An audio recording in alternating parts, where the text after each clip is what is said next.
Nostalgia is a key component to the holiday season. It's a time for us to go back to our childhoods to relive activities and traditions from when we were kids, and things were happier, we felt safer, and times were simpler. Or at least they felt that way. For millions of Americans, those traditions include annual viewings of holiday TV specials, not Christmas films or films that have become associated with Christmas. We'll be talking about those in an upcoming debate. But we're talking about the holiday programming made specifically for television. There have been dozens of holiday specials over the years, with entries from the 1950s remaining just as popular 70 years later, and newer entries finding their way onto the Christmas canon. So for this episode of the Great Pop Culture Debate, our panelists are here to discuss what is the best holiday TV special ever. I'm still waiting for the United States Postal Service to deliver my Grace Jones in a crate. I'm your host, Eric Resniak. Please welcome my Holly Jolly panel. He ordered a pump to make his heart grow 3 sizes. It's Bob Erlenbach. Oh, that wasn't my heart that grew. Oh, okay. He has a summer home on the Isle of Misfit Sex Toys. It's Derek Makita. Hey, it was still more affordable than P-Town. Oh, amen, sister. And if you sit on his lap today, a kiss a toy is the price you'll pay. It's Michael Barber. It's true, but only if you've been a very naughty boy this year. And I have, so thank you very much.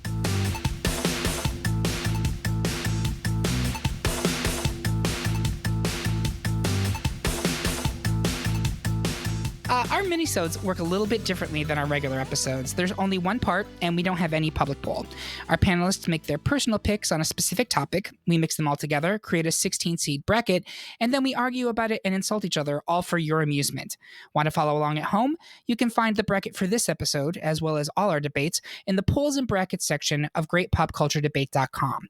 If you'd actually like to see the specials we're talking about here, we've created a YouTube playlist of the entries that are available for free consumption, and we've made a list of the streaming services where you can view the others. Again, check all that out at greatpopculturedebate.com. Before we get to the debate, I would like to take the panelists quickly to cover the picks that they made and didn't make the bracket. For me, I have 2. I have distinct memories as a kid of watching 1977's Emmett Otter's Jug Band Christmas on TV, and I suspect many of my fellow 80s kids do as well.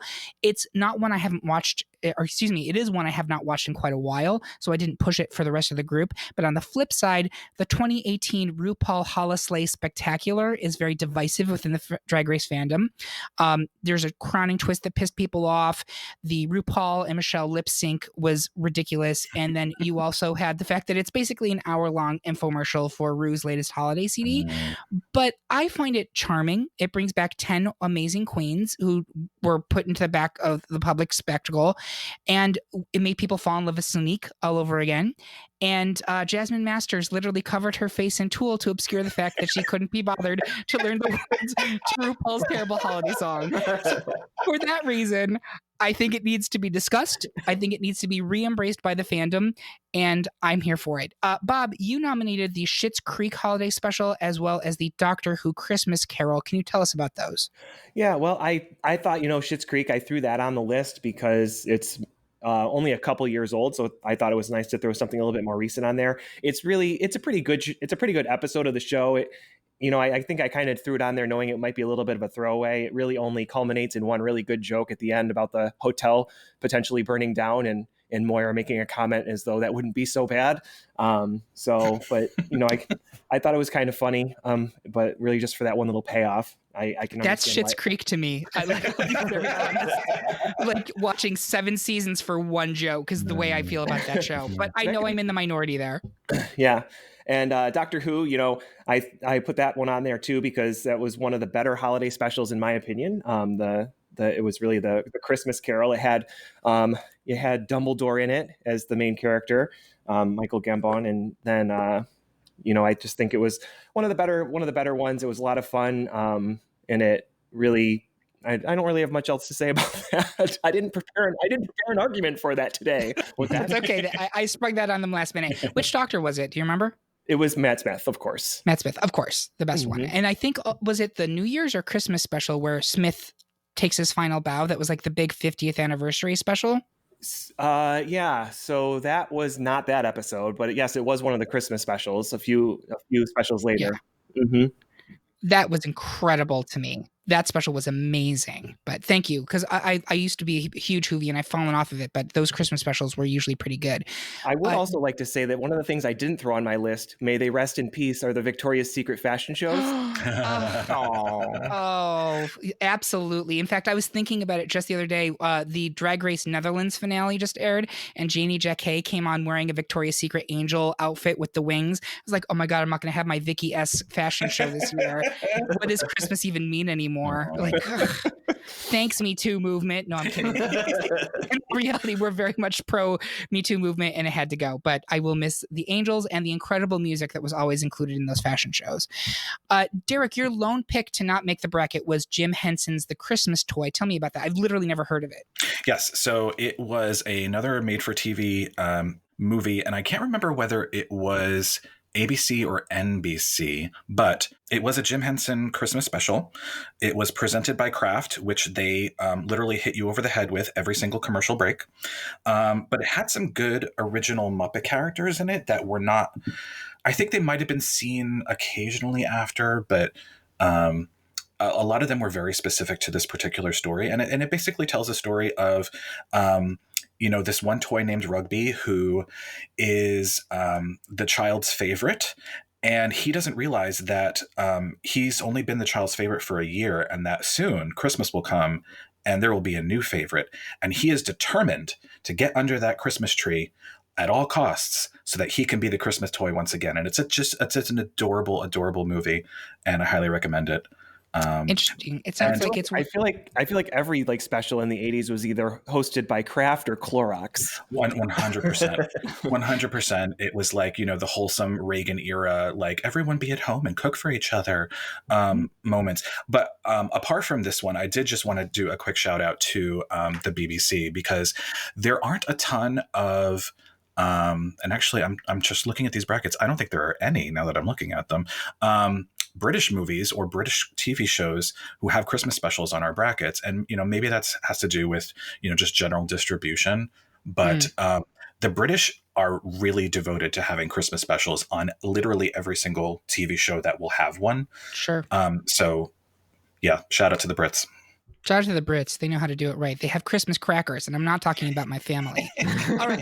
Michael, your last two picks were 1979's Jack Frost and 1987's A Garfield Christmas. What did you like about those?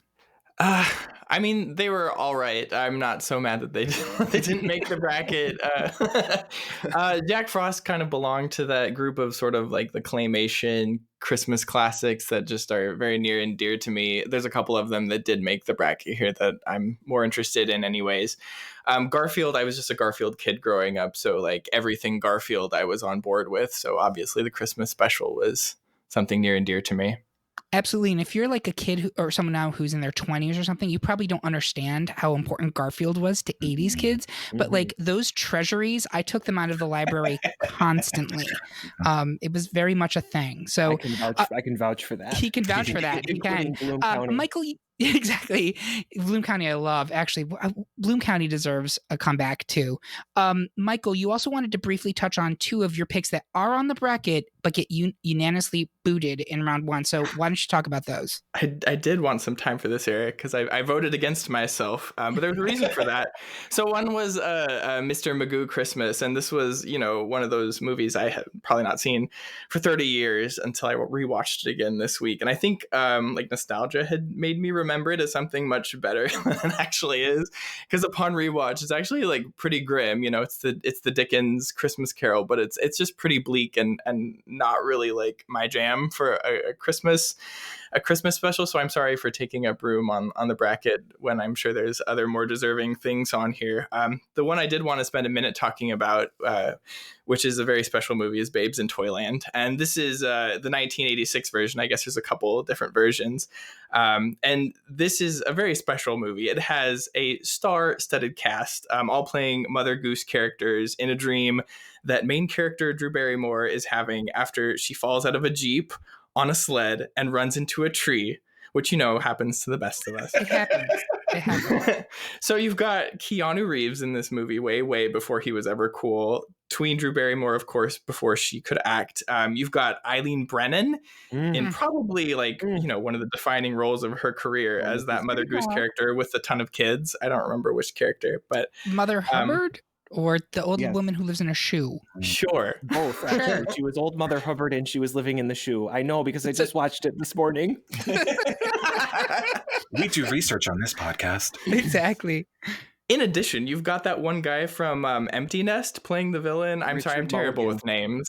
Thank you. Oh my God, yeah. Dr. Harry, yeah. Again, I watched it this morning. That man is committed to the role.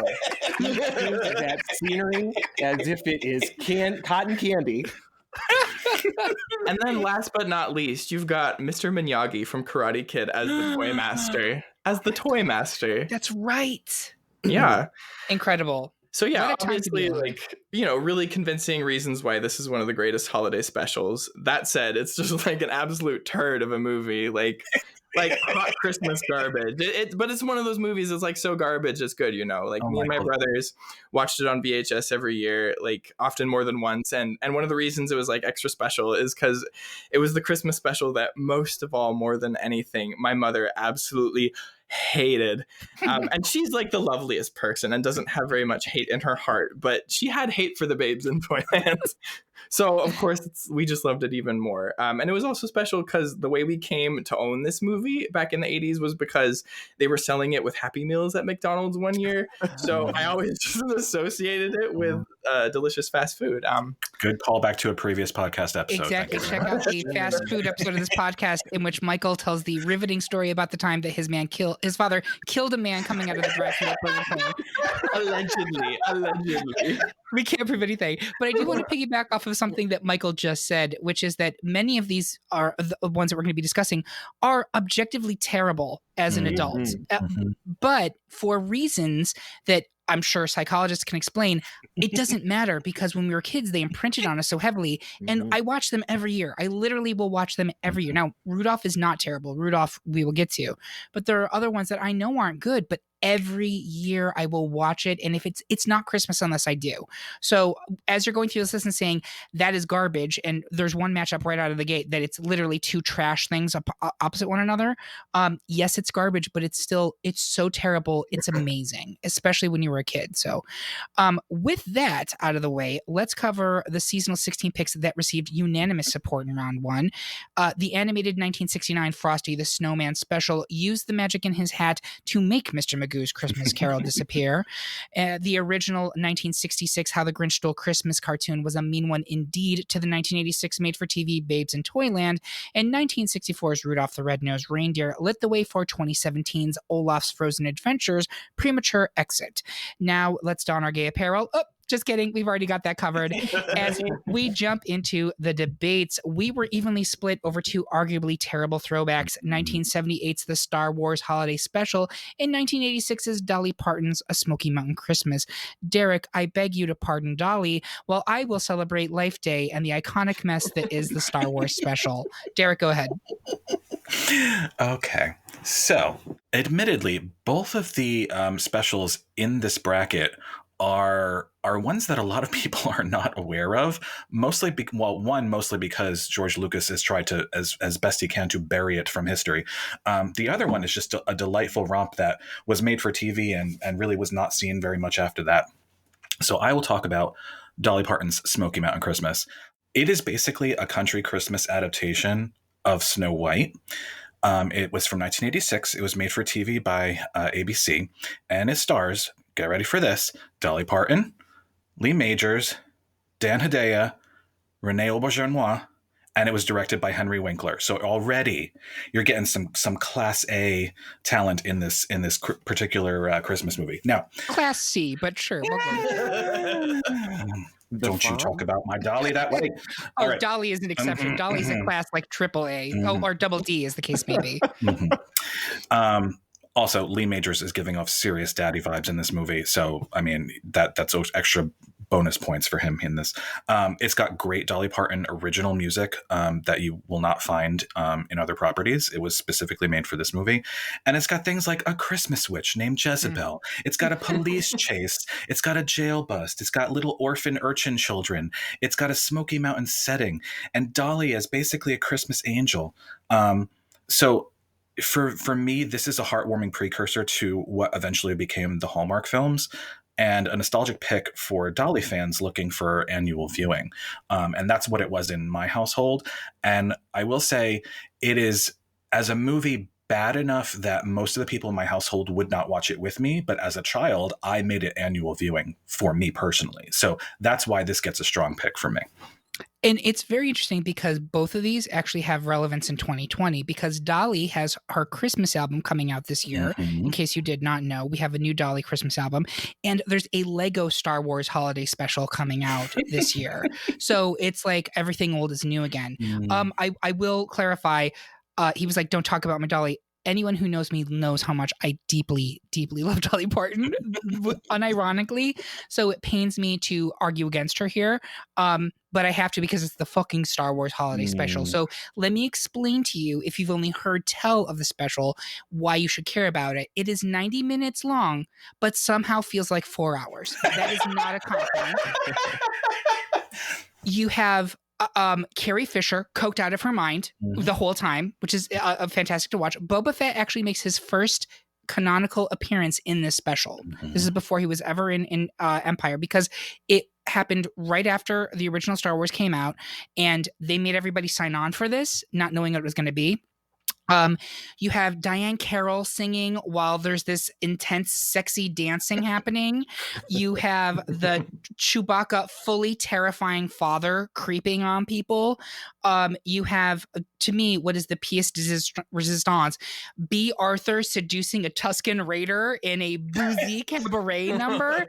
Like, it is, the fact that this exists is insane. And as Derek previously mentioned, George Lucas did everything in his power to bury this. It is so bad that like it was like almost an urban legend for years. You could not find it. But thank God for the internet and for YouTube, because you can easily access it now. There's multiple copies on YouTube. And so I think that it is so bad that the best reason to watch it is so that you can, and then George Lucas will see the viewings and go, no. So that's my argument for the Star Wars holiday special. With that said, I'm going to throw it to the votes. Bob, where are you coming down here? So I had initially voted for the Star Wars holiday special. I had never seen Dolly Parton's A Smoky Mountain Christmas before. They're both terrible. But I think I want to switch over to Dolly, to be honest with you. Yeah, it's well, first of all, let me say about Star Wars. Even recently, they've started to legitimize that Star Wars special a little bit, because in The Mandalorian, they actually make reference to Life Day. So that's one thing for that. But I think Dolly Parton, Smoky Mountain Christmas is where I'm going, because I just really love that Jezebel. She's giving me Lady Melisandre vibes, or maybe even that kind of Tracy Scoggins from Dante's Cove. Like totally that. Scoggins. So I'm actually switching, and I don't know if anyone else knows this on the pod or not, but Paula Abdul was the choreographer. No way. For like that opening sequence at the beginning for her music video. Fuck, that's amazing. Really? God, this keeps getting better. All right, Michael, where are you coming down? Okay, so I'm gonna be honest. Like, I have not watched either of these all the way through, and I was gonna try this week, and I probably made it through 4 to 5 minutes of both of them, and those 4 to 5 minutes did feel like 4 hours for both of them. They're both truly terribly bad. But I had originally voted for Dolly, and I'm gonna have to switch too after hearing what Eric said. And I think it was the B. Arthur that sold me, and the fact that I think the Star Wars holiday special is just in general kind of better well known out there for like the freak show that it is. So yeah, I'm a switch. And that's the thing, is that I think that it is more of a legend than the Dolly one. And for that reason, so we are split. And the way that it works with minisodes is ties are it's a round robin tiebreaker. I get the first one. So I'm sorry, I'm moving to the Star Wars Holiday Special on, Of folks. course you are. And you can get it out in round 2. I have no interest in this going any farther than that. Let me be very clear to everybody listening. This is not going to be an LFO Summer Girls moment. Neither one of you are going to make it past the next round, so it really doesn't matter. It doesn't matter. Exactly. Moving on, we were evenly split again between 1965's A Charlie Brown Christmas and 1974's 'Twas the Night Before Christmas. Bob, I'm going to need you to stir more than mice in support of Night Before, while Michael needs to bust out some of those incredible white people dance moves to celebrate Charlie Brown. So, Michael, you go first. Sure. So if you haven't seen this movie, really shame on you, because I think it's got to be like one of the most iconic Christmas specials out there. It's definitely got like a different vibe, I think, than a lot of the more bubblegum specials we're looking at, especially with like animated movies here. It's kind of like an Eeyore of a show, which I think is pretty consistent with Peanuts comics humor and kind of what I love about it. So like Charlie Brown is like depressed most of the show because he can't figure out like the meaning of Christmas. He mopes around from friend to friend, good griefing all over the place like he always does. And, you know, eventually learns the meaning of Christmas at the end and rescues that iconic, sad little Charlie Brown Christmas tree that everybody knows. And I know maybe like some people don't want a downer movie special for Christmas, but like for me, Charlie Brown gets a pass because it comes across as more relatable. I think a lot of people get down around the holidays and hate the like commercialism, consumerism. So this is the holiday special for you. Also, I think like even today, it's been 55 years since this special came out. So even now, if you say that a tree looks like a Charlie Brown tree, everyone knows what you're talking about. I just looked today, actually, and you can still buy your very own sad little Charlie Brown tree with that one big sagging red ball on Amazon. Please don't talk about my personal health. I threw that in there just for you, Eric. Although, you know, buying one of those would kind of go against the anti-consumerism message of the show, but, you know, whatever. It's Christmas. It's Christmas. So, yeah, like Charlie Brown Christmas, all in all, definitely, I would say one of the classics. And I think, yeah, an annual tradition for a lot of people. Yeah. Bob, why don't you talk about 'Twas the Night Before Christmas? Yeah, so I'm obviously going to be outnumbered on this, but I'll do my best. You know, I think I'm happy that I was able to represent this. This is an animated feature, or not feature, short film, or whatever, however you want to refer to it. But Rankin and Bass, who also did the stop motion, a lot of those stop motion holiday specials as well, I think, like Rudolph and things like that. But this one was actually drawn animation. You know, I really loved it as a kid. It was one of the ones that, as we talked about earlier, imprinted on me. I never really got into Charlie Brown all that much. I found those shows, those episodes kind of slow and boring for me. This one had a lot. 'Twas the Night Before Christmas had a lot more for me with regards to, had some great songs in it, had a great cast. Joel Grey was the narrator / the father in it. You know, I think that it's a story that leads up to what happens the night before Christmas, and there's a little bit of a nervousness that Santa might not come because this mouse in the house wrote a letter to him and told him that he doesn't believe in him, so Santa wasn't going to come to town. Scandalous. So yes, very scandalous. But you know, it just, to me, it was one of those ones for me that I just, as a kid, I remember fondly, and I just didn't really care for Charlie Brown all that much. So that's really kind of where I was with that one. So I'm going to be outnumbered, but it's okay. And I do think it is a good point that Charlie Brown really is kind of a downer it's a very quiet, kind of slow special. But to me, it is definitely right up there with icon status. And it's funny, you mentioned the music in 'Twas the Night Before Christmas, but I think the Charlie Brown Christmas special, like today, those songs are still played as standards. Mm-hmm. Like it's incredibly popular. A lot of the Charlie Brown songs are mostly instrumental. I know there's the one, right, the Christmas Time Is Here, that song or whatever. Right. You know, the 'Twas the Night Before Christmas has songs that you can sing. They're upbeat, they're peppy, they're fun to sing along to. So that's a little bit more for me when I'm watching something. I enjoy that a little bit more than just, I mean, I think the instrumental music in Charlie Brown is fantastic. Like, it's obviously standards and things, you know, that just the Peanuts song isn't quote unquote a Christmas song, but they play just the Peanuts theme song in general at Christmas time because everyone associates the Charlie Brown Christmas with Christmas. So Right. I can see why it's going to move ahead and why 'Twas the Night Before Christmas would not move ahead. I'm just glad that I was able to speak on it. If people were unable to see this or have never seen it before, I would encourage you to do so, because it's a lot of fun. It's really cute, and it's a little bit different from just really everything else on this list. That kind of gives you a little bit of a different kind of story to tell at Christmas time. Yeah, and I think it's on YouTube. I'm pretty sure I saw it there when I was looking for research.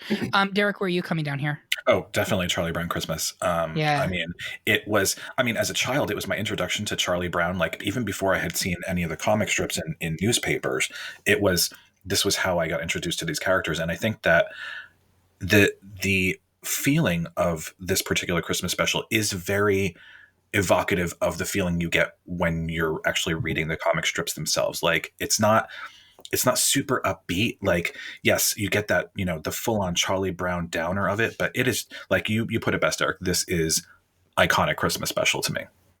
Iconic is our favorite word on this podcast. So I'm also voting for Charlie Brown, and that means it will be advancing to round 2.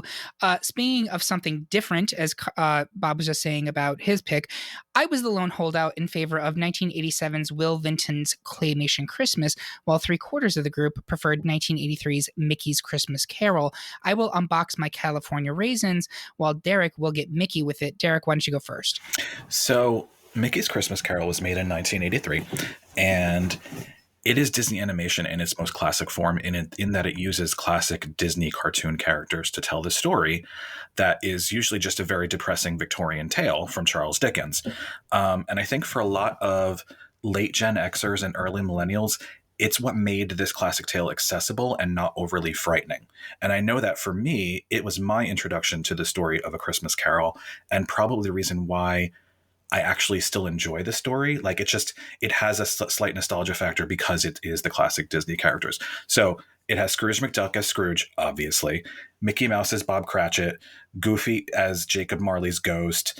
It's got a whole slew of Disney supporting characters like Jiminy Cricket and Donald and Daisy Duck, and Mr. Toad as Fezziwig, and Chip and Dale and Huey, Dewey, and Louie. And I just, it just gives you like that Disney wholesomeness in what is normally a very, it could be a very frightening and maybe slightly adult story to be telling to children. I will also point out that this particular Christmas special was nominated for an Oscar in 1983 as Best Animated Short. Oh, wow. I can't say whether it won or not because I did not go that deep into my research. However, how many Christmas specials on all of these brackets can say that they were nominated for an Oscar? I'm pretty sure RuPaul's Hollisley Spectacular was. Just kidding. It's a good argument. So I will confess that I actually have never seen Mickey's Christmas Carol, and I don't know how I missed it. I honestly don't. Like, it's one of those things that I should have 100% have caught it between when this came out when I was 5 and now. Somehow have missed it. And I was intending to watch it before leading up to this, but this week was the election, so my TV was perennially stuck to MSNBC. So there you go.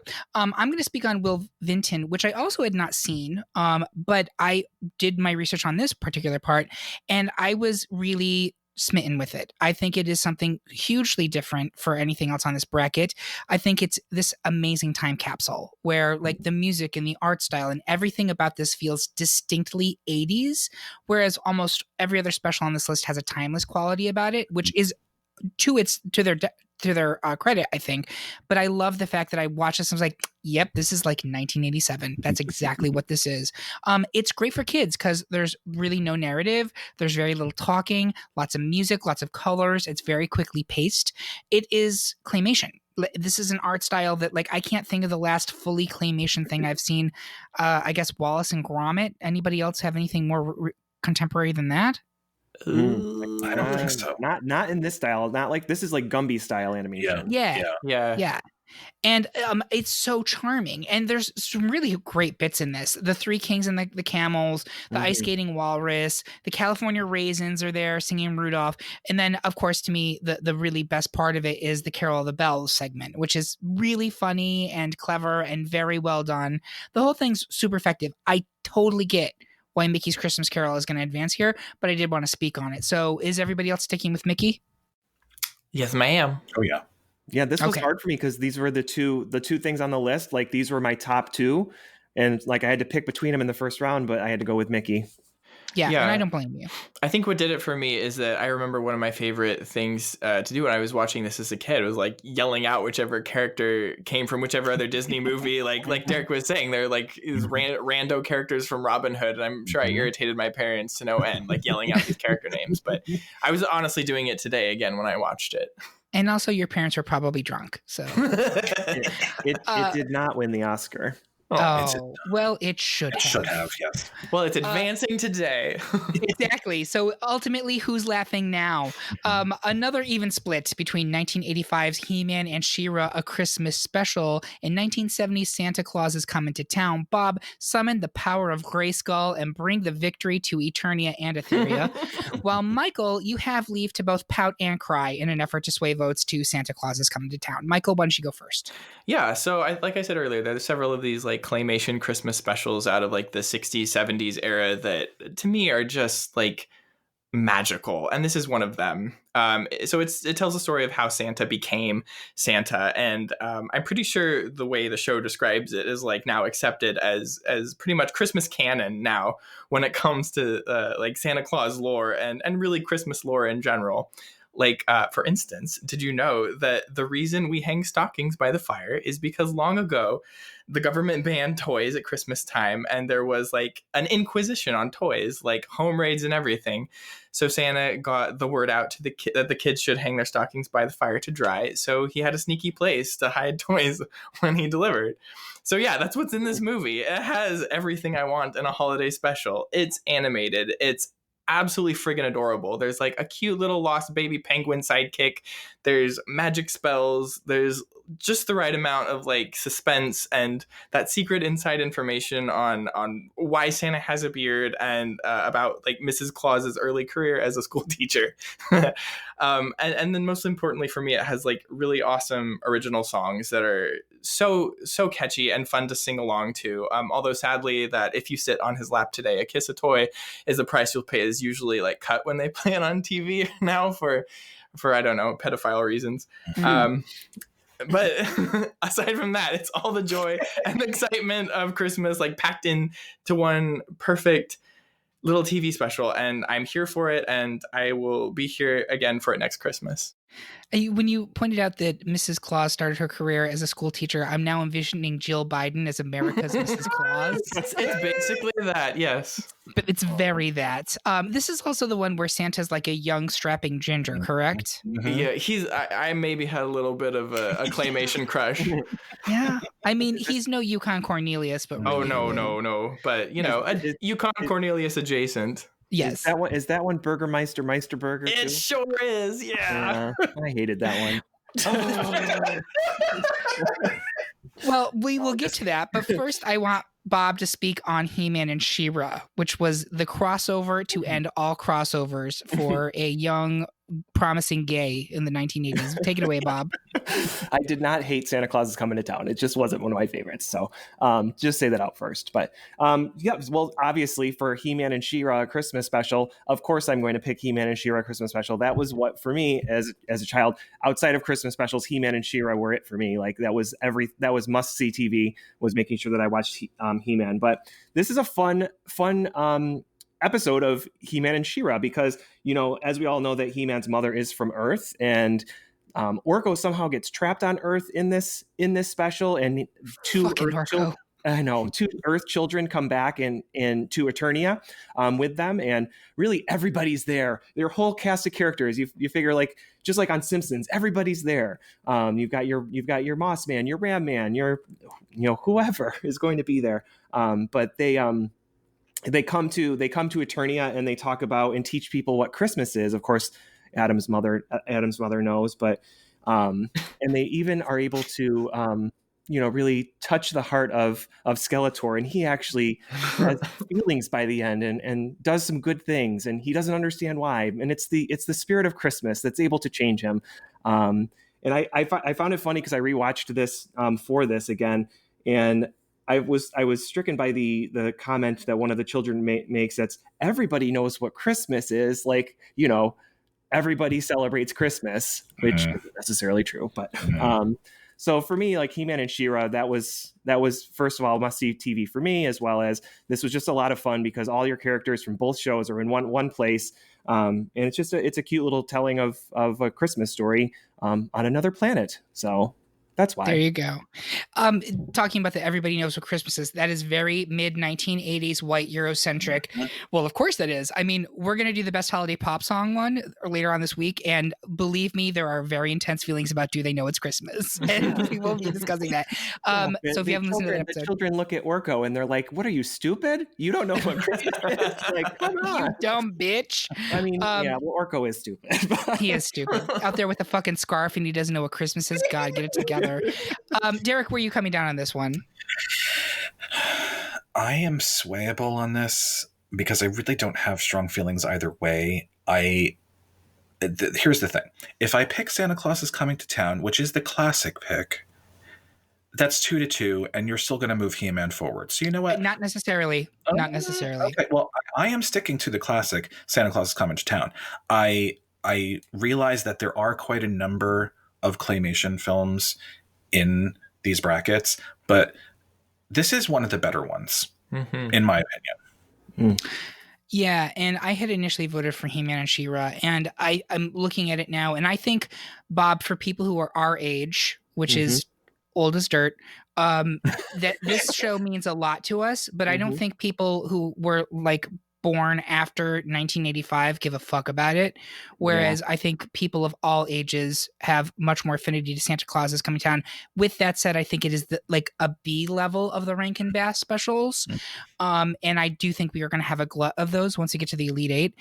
But in terms of like what should advance here, I find myself, even though I was a diehard He-Man kid and loved She-Ra, even though they did not air it. They did not air She-Ra on NBC where we grew up. Bob, do you remember this? I don't remember that. I thought I remembered seeing She-Ra on Maybe television. they wouldn't let us watch it in our house. It's entirely possible. But like the bottom line is I can't in good conscience advance He-Man over Santa Claus is Coming to Town. So I guess I can see that because it's going to be so niche for people who are going to like the He-Man and She-Ra versus a more broad appeal of the Santa Claus is Coming to Town, I suppose. Bingo. That's where I'm coming down. So we will advance Santa Claus. 3/4 of us embrace the resplendent fuckery of 1988's Christmas at Pee-wee's Playhouse to 1987's A Muppet Family Christmas. I will fire up the Conky 3000 to confirm that Pee-wee is indeed the word, while Michael will insert his forearm fully into the Muppets. Michael, why don't you go first? Okay. So I'm probably going to be the wrong person to defend Muppet Christmas Special here. And maybe I'll get some hate for this, whatever. I don't care. I just don't really care all that much for the Muppets. Totally can appreciate why people do love them. And I know some people are like totally head over heels obsessed. It's like just not my personal brand of humor, I guess. That said, I think I speak for a lot of people when I say that I absolutely cannot stand Pee-wee. To me, it's just terribly obnoxious TV, and I just don't want obnoxious and loud during the holidays. I want cozy, I want magic, I want sparkle, and I feel like Pee-wee's brand is also, to me, just permanently associated with public masturbation, and I'm going to be lewd here. That's not my kind of white Christmas. So, like I said, I really can't be a good judge here. All I can point out to is that Pee-wee's Christmas has a 7.7 out of 10 on IMDb rating scale versus 8.1 for Muppet Christmas. I know like 0.4 points doesn't seem like much, but as we've seen in 2020, 0.4 difference can decide who the next president is. So I don't think that's a small thing. I guess in conclusion, a vote for Pee-wee is a vote for 4 more years of Trump. And you know, ladies and gentlemen, this is a classic Michael Barber argument. You argue against the opposing pick just so that it's not picked. And it's like, yeah, I'm up at Family Christmas. I guess it's nice. Let me poison this well. No, I love it. I love that type of. Good for you, Michael. That's the way to debate. Don't give away my secrets, Derek. I have so many thoughts about that. So, first of all, that is the type of white Christmas I'm looking for. True. Secondly, I think this is totally a digression, but like everyone owes like justice for Paul Rubens because he's in a fucking porn theater jerking off and he gets arrested. What are you supposed to do in a porn theater? Who's in a porn theater who doesn't know what's going down there? Like, right? Follow the a raw plot. deal. Gotta follow And I the don't mean plot. any. Right, he got a raw deal, not the way that we talk about it now. But like, that's bullshit. That is full. And how is this even that scandalous? I'm sorry. Like, that guy got fucked. And I feel like we as a nation need to really re-examine that. Yeah. Our president fucked a porn star with his mushroom penis. And exactly. Exactly. Let's re-litigate Pee Wee, please. Christmas for me. Thank you. Well, it was bound to happen. I will not argue with Michael that Pee Wee is obnoxious. He is obnoxious. That is his brand of humor. But I will say to you that Pee Wee is by far the least interesting thing about the Pee Wee Christmas special. Everything around Pee Wee is fucking incredible in that. And let me count the ways. Number one, Frankie Avalon and Annette Funicello are being held prisoner, forced to make Pee Wee's homemade Christmas cards, which they show children how to make via potato stamp. It's educational and it involves white slavery. Two good things. Number two, Grace Jones is delivered in a person-sized crate and performs a version of the Little Drummer Boy that will set your loins ablaze. Number three, Katie Lang whoops it up in the most hideous denim snowflake applique dress I've ever seen, and she delivers a manic Jingle Bell Rock propelled solely by the force of her closeted lesbian energy. Number four, Charo stops by and sings Feliz Navidad and is also just generally Charo, and you have cameos by Whoopi Goldberg, Joan Rivers, Cher, Zsa Zsa Gabor, Little Richard, among many others, and finally, and really the only point that matters, the fucking Del Rubio triplets. That is all. That's all you need. So Michael, you're sticking with the Muppets. Yeah, I don't really care. Everybody else, are you with Pee Wee? You just shot your whole load on Pee Wee. I did. I'm very passionate about Pee Wee. What else are you gonna say? Because that was everything on my notes too. So I'm sticking with it. And let me tell you why I'm sticking with Pee Wee's Playhouse Christmas Special, because if RuPaul's Drag Race Snatch Game were a Christmas special, this is what it would be. That's exactly what it would be. It's hilarious. And he's so rude to all of the celebrities. It's incredible. So we will be advancing Christmas at Pee Wee's Playhouse. And with that, we are down to our Elfin 8. Send out some milk and cookies for the fat man. That would be me, and I prefer Rainbow Deluxe. And we will be right back after this quick break.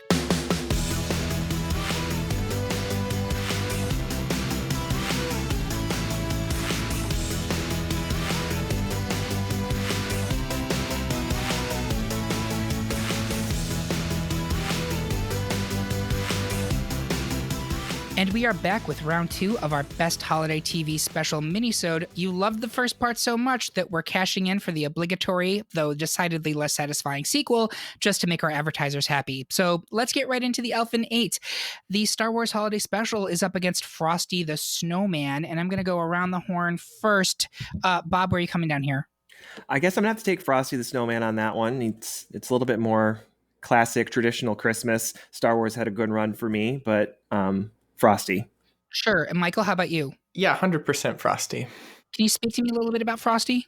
Yeah, so this again, like to me, is ultimate nostalgia animated Christmas classic. It's one of the Christmas specials that we had as kids on VHS, and not like legit owned on VHS. This is like one of the ones that my dad, I'm pretty sure, just like taped it from when it came on TV, like 80s commercials and all, like Coca-Cola Bears and Dancing Raisins. And that's part of what is like the fond memory that I associate it with, is all those commercials too. Sure. Yeah. But it's just Frosty as a character is just delightful, lovable. It's a little bit of a tearjerker, but happy Christmas ending. It's just like, yeah, the perfect classic Christmas animated movie. All right, Derek, how about you? I'm going to be perfectly honest. I have a very strong dislike of Frosty the Snowman. I don't know what it is. I think you know what I think it is. I think it's in context with the other like Christmas animated specials of this era. I just find it is not.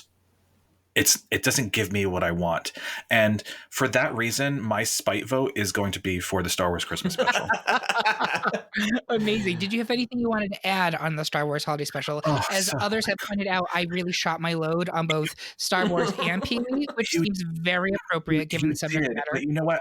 There's not going to be enough bizarre moving forward in these brackets. So like the reason why I'm going to stick to the Star Wars Christmas holiday special, even though it didn't receive my vote in the first round, only because of what it was up against, is it's got these like old B-lister, like ex-vaudevillian type actors actually trying to create a variety special out of the Star Wars property. And it's just it's this clash of like 70s, oh my god, what the fuck were they thinking? That is just it's chef's kiss. It's just perfect. It is. It is absolutely perfect in its awfulness. Yes.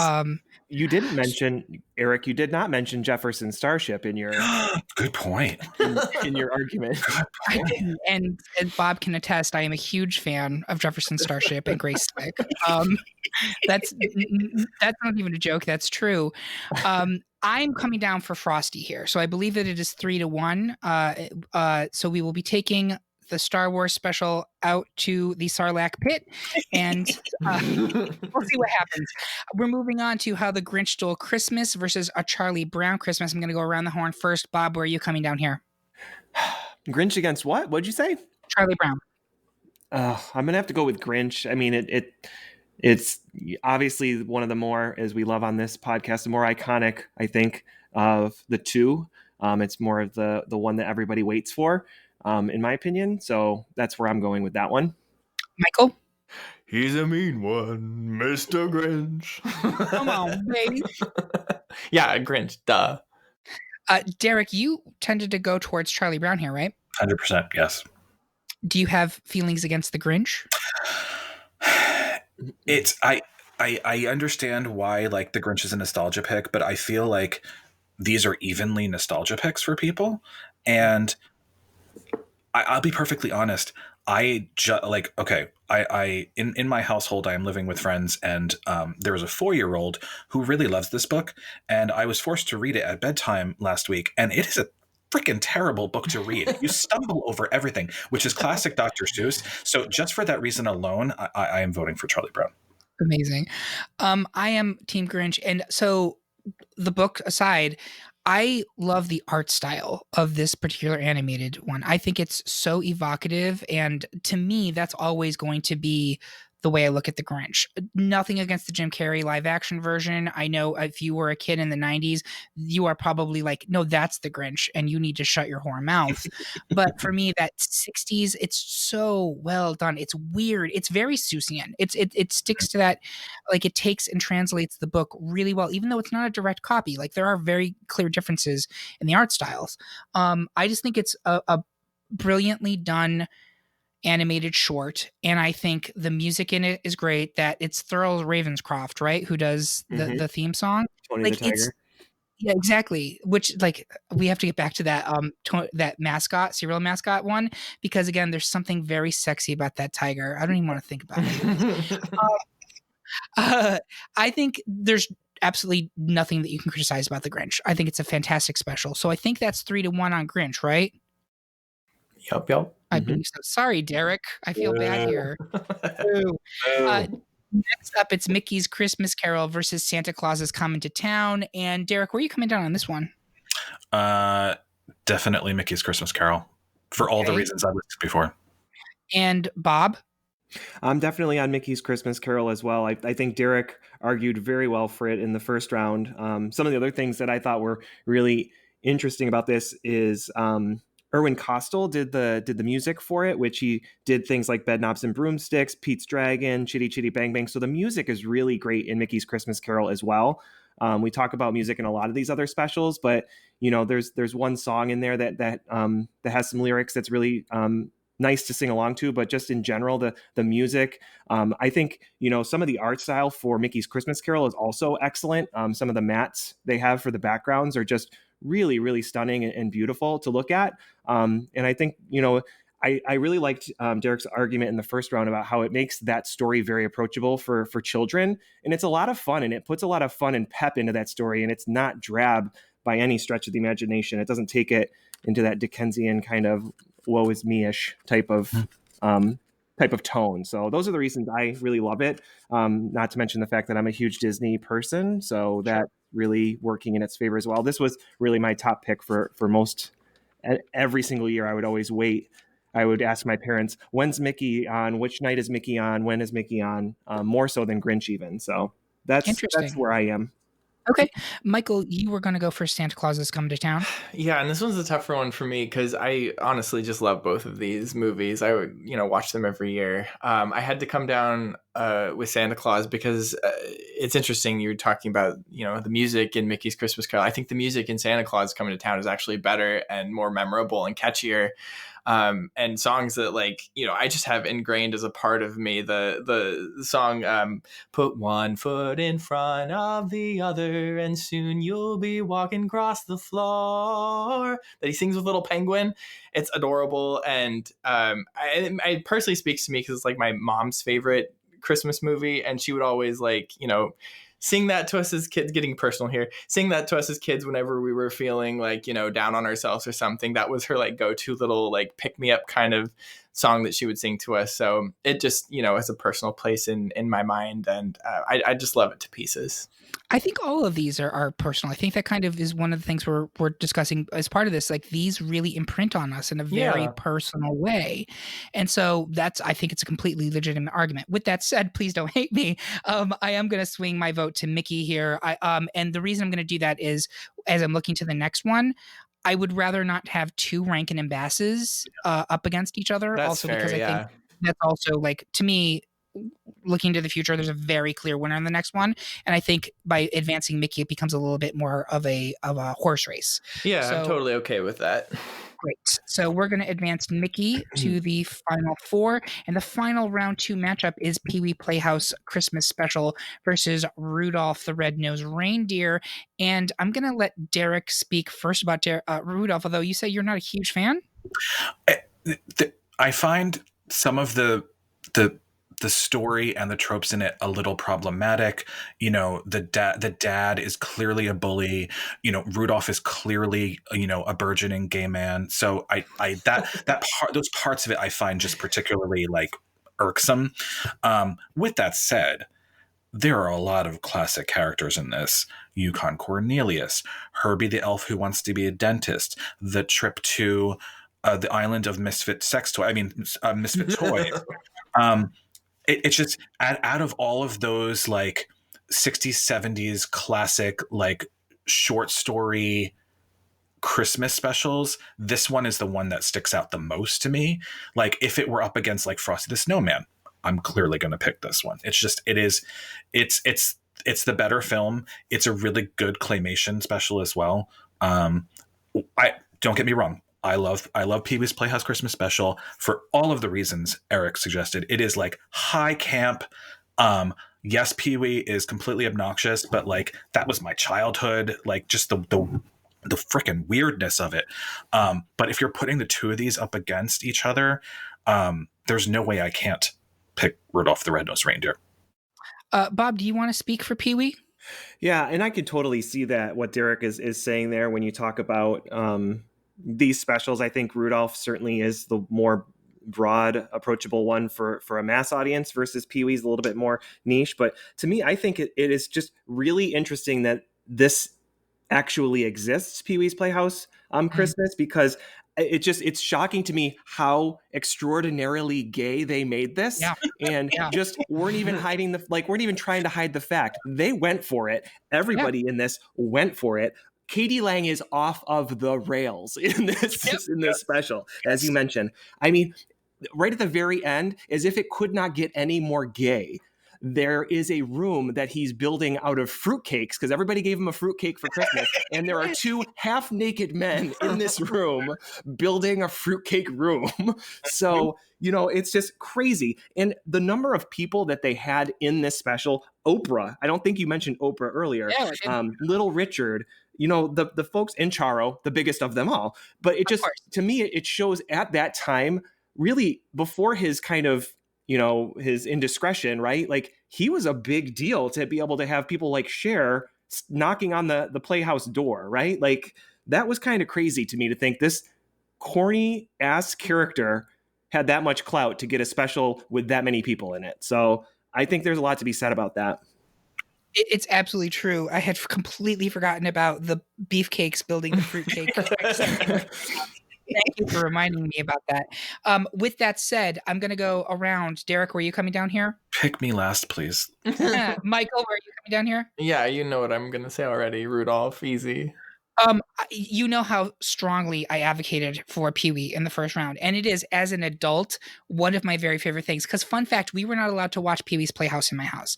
My mother would not allow it. She thought that it was, I don't even know what her thoughts were, but it was one of those things that was outlawed. Could only watch it when I was at friend's house.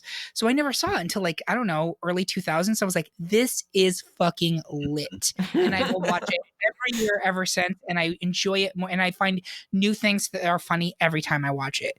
But if I'm comparing it, like Rudolph was the special I had to watch every year as a kid, and that stands today. I also showed Rudolph to my niece and nephew, Jesus, I don't know, probably about 10 years ago now, and they were captivated. Like the scene where we got to the Bumble in the ice cavern and they're knocking the icicles down and hitting him in the head. Literally, my nephew was like, can you rewind that again? I want to watch it again. And I was like, oh, you are my nephew. But like it is multi-generational. It is, to me, like, I'm not going to deny any of the issues that Derek had with it, where like, yeah, Rudolph's dad is a bully. Interesting. I never read Rudolph as gay. Herbie, obviously. Oh, but obviously. Rudolph, I always just he was sensitive. Like he was artistic, right? He was always a bit, he wasn't a macho. And I appreciated the fact that, like, I obviously identified somewhat with that too. But his dad's a dick, but I don't think you're supposed to like his dad. Like, I think you're supposed to be like, he's going to turn out okay, even though his dad is a fucking asshole. Oh my God. I mean, just that one line, no son of mine's going to have a red nose. Like, go fuck yourself. He's the worst. Absolutely. It's common, right? Yes. Did anyone else have a crush on the lion with wings who rules over the island? No, just me. Oh my God. Yes. Yukon Cornelius was where my and I do have a t-shirt that I wear now with Yukon Cornelius as a leather daddy and Hermie as his little sub. It's great. Shout out to Swiss Embassy. You should be advertising on our podcast. But so Michael, you're Team Rudolph. I'm Team Rudolph. Bob, where are you? What's the split right now? Everybody's Rudolph? No. 2 for Rudolph, and Derek is an undecided voter.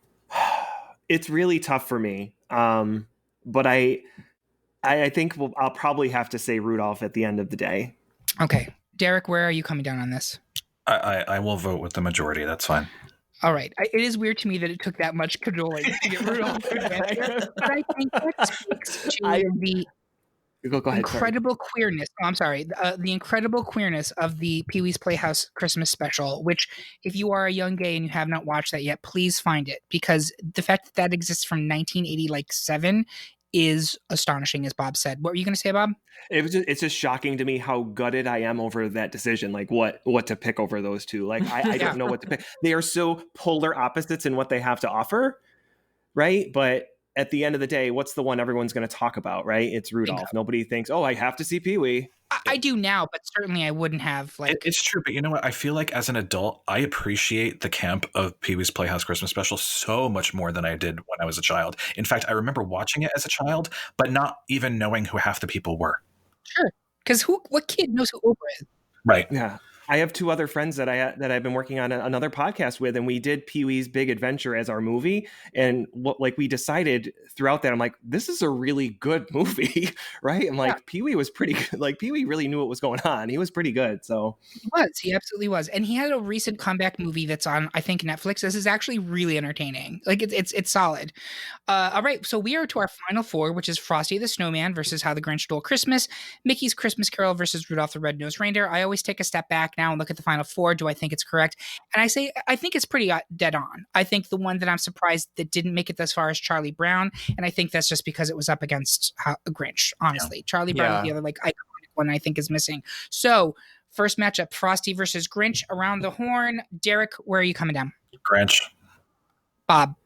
Totally going to go with the Grinch. I think your argument about the animation style, the art style outclasses Frosty like any day. I think whoever was talking about Frosty in the previous round too, like I think the animation style of Frosty is a little bit more scrappy, a little bit more kind of like thrown together. Oh, let's crank out a Frosty the Snowman animated feature versus I think there's some care to the Grinch, as well as the story is a lot of fun. It's great, and people really ask for it every year. So I think I probably asked for both of them, but the one that people always wonder is what night's the Grinch going to be on? So, Yeah. Michael? Yeah, I'm gonna have to also agree with the Grinch. I think it's got more depth to it, and again, for me, the big selling point is just amazing, excellent, memorable music. Like it's the stuff that gets in your head and that you don't mind that it's there because it's just so familiar and nostalgic. Yeah, I will also give it a sweep to Grinch. I think Bob touched on something. Grinch has a lot of craft behind it, like art direction, music, all of it. Like that's not just let's pump out a Christmas special because it's going to be popular, but it is also like capital A art, and it manages to be both high and low at the same time, which I'm always going to vote for. That's so because Dr. Seuss was involved in making it. So. Oh, was he? No, Body Control? God bless. He clearly was not involved in the live action Cat in the Hat. Well, you just mentioned live action. That's another point to make about the Grinch is that there've been multiple one live action, but multiple feature films for that character. Yeah, but I still think that the original is the one, at least in my opinion, and obviously it's going to be different for generations. It's still the one that stands out to me. Mm-hmm. So we're advancing Grinch to the final two, and for the final four, it's final. Mickey's Christmas Carol versus Rudolph, and I want Michael to go first.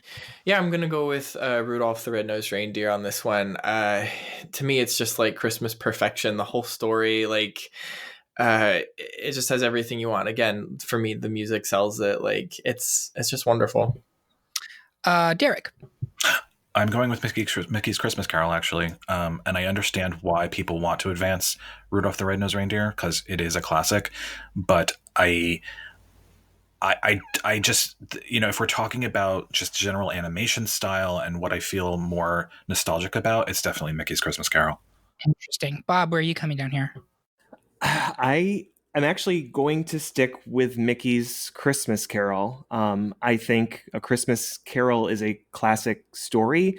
There's the song for Rudolph the Red-Nosed Reindeer, and they gave it this fun backstory, but I feel it was more driven from a commercial aspect of, being able to crank this story out. And versus, I think there was a lot of, if you watch Mickey's Christmas Carol, I think you can tell that they put a lot of thought into how they cast it, to Derek's point from earlier, the music, the art direction, like a lot of the things we said about Grinch, I think were very much applicable to this as well. Whereas you talk about the Rankin Bass series of Christmas specials, the Rudolph the Red-Nosed Reindeer, the Santa Claus is Coming to Town, etc. All of those, like they were just a machine of cranking those out. There wasn't really, it's a Japanese animation style, that kind of stop motion with those kind of those plastic or those wooden dolls, so to speak. But I don't know as though that they're made with as much intricate care as something like Mickey's Christmas Carol was created with. Wow. So I'm honestly floored by this one. And I think this is the point where the listeners of the podcast are going to say, are you fucking kidding me? Yeah. And it happens from time to time. So I will do my best. I will lay down on the floor because I should have watched Mickey's Christmas Carol going into it. I never saw it advancing to this point. I'm sorry that I didn't, but I blame the election taking 5 days. That said, I have not seen Mickey, so I cannot speak to it. But I disagree that Rudolph was not done with care. I think it is a flawlessly executed style. I think stop motion animation is incredibly labor intensive.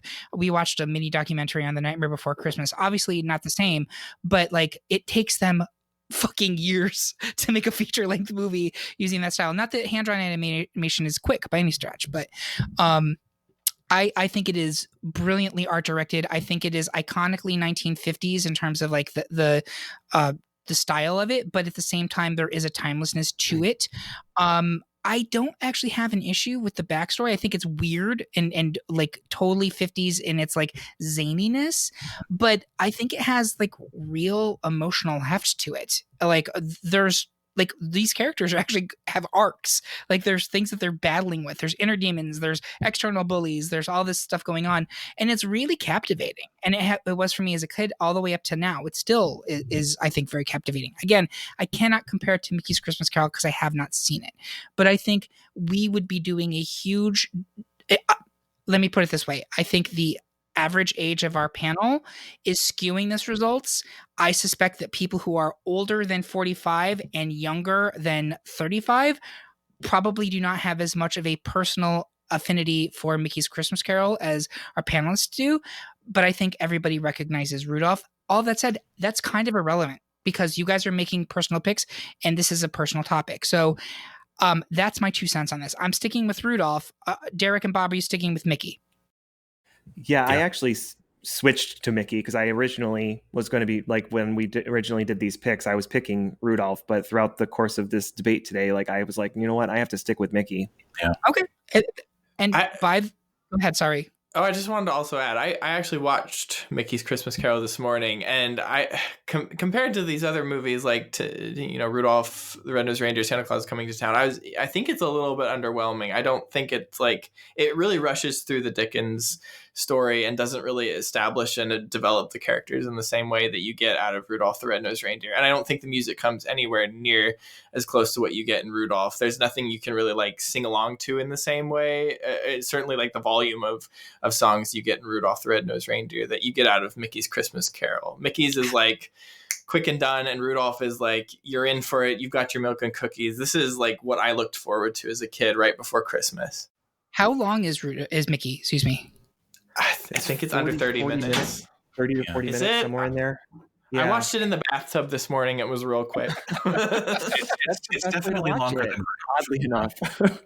It's longer than what, Derek? It's definitely longer than Rudolph. I don't think really it is. I just watched it. I literally just watched it. We're going forward. I mean, here's the thing. As it stands, we're deadlocked. It's 2-2. And with that, the next person in line for the tiebreaker is Bob. So, Bob, you're ultimately making the decision here. I hate my life right now. Biden is president, but I still hate my life. God. You need to do what you think is right. I think Mickey is right. Yeah. Okay. Then so be it. So for those of you who are angry about Rudolph growing out right now, I hear you and I feel your pain. And the way to make this better is to donate to the Senate runoff in Georgia that's happening in January. And that will fix this. So, okay. We have a final 2 of How the Grinch Stole Christmas versus Mickey's Christmas Carol. And I'm going to go around. I'm going to start with Derek. Oh, man. I did not see this final 2 coming. So, I love Mickey's Christmas Carol. I think I would be doing a disservice to the entire world of pop culture if I didn't pick The Grinch. So I'm going to pick The Grinch. Okay. I'm going to go to Michael. Yeah. So first, let me just say I just looked it up, and Mickey's Christmas Carol is only 26 minutes. So Rudolph is 47. So I'm just gonna go with The Grinch, not just out of spite, but because I actually do like it better. I think it's like a better developed Christmas movie, and it's just one that everybody looks forward to every year, I think. Yeah. Bob? I am actually going to go with The Grinch because I think that, to the point of, I think it's of the 2, the one that most and more look forward to. I think from a lot of the arguments I made to get both of these to this point are kind of equal in that regard. So it's kind of from a more of a, popularity of who's going to watch it, which one you're going to pick over the other. I think most people are going to pick Grinch first over the Mickey's Christmas Carol. Okay. When I was assuming that we would end up with the final 2 of Grinch versus Rudolph, and in that fight, I would have put Rudolph as the winner, personally. I'm curious, Michael, would have you done that too? It would have been a really tough call for me because I absolutely love both movies. I think Rudolph would have eked it out for me as the winner, yeah. And you guys would have stuck with Grinch, right? I would have stuck with Grinch, I think. Not necessarily, no. interesting. Hmm. So there's a parallel universe out there where Rudolph advanced and maybe Rudolph would win. But that said, between these two, I think Grinch is the clear winner. And I'm not mad about Grinch winning this. Like, I think No, not Grinch at is all. a Yeah. totally good answer. I would have been surprised had Mickey won, but again, I haven't seen it. But at the same time, I think the arguments to God is here were excellent. So there you have it, all you cool who's of Whoville. How the Grinch Stole Christmas is our pick for the best holiday TV special of all time. Do you agree with our decision? Do you think we've taken too many blows to the head like the Bumble? Drop a comment on this episode at greatpopculturedebate.com or add us to your personal naughty lists by dressing us down on Instagram, Twitter, or Facebook. If there's a holiday special that you love, again, not holiday movies, holiday TV specials, please tell us about it. We'll collect all of the responses and update this article on our website with listener suggestions so that you'll have plenty to watch as we move on to the holiday season. Thank you to my panel, who are gifts to me all year round. Thankfully, I have a receipt, and I will be exchanging all of you for store credit. Thank you for listening, and I hope you have a fantastic holiday season. God knows we have earned it this year. And make sure to follow us on social media so you can be alerted when our best of 2020 pop culture episodes drop at the very end of the year. It's been a shit year, but there has been some great movies, music, and TV, and we cannot wait to discuss it all with you. So have a good night and happy holidays.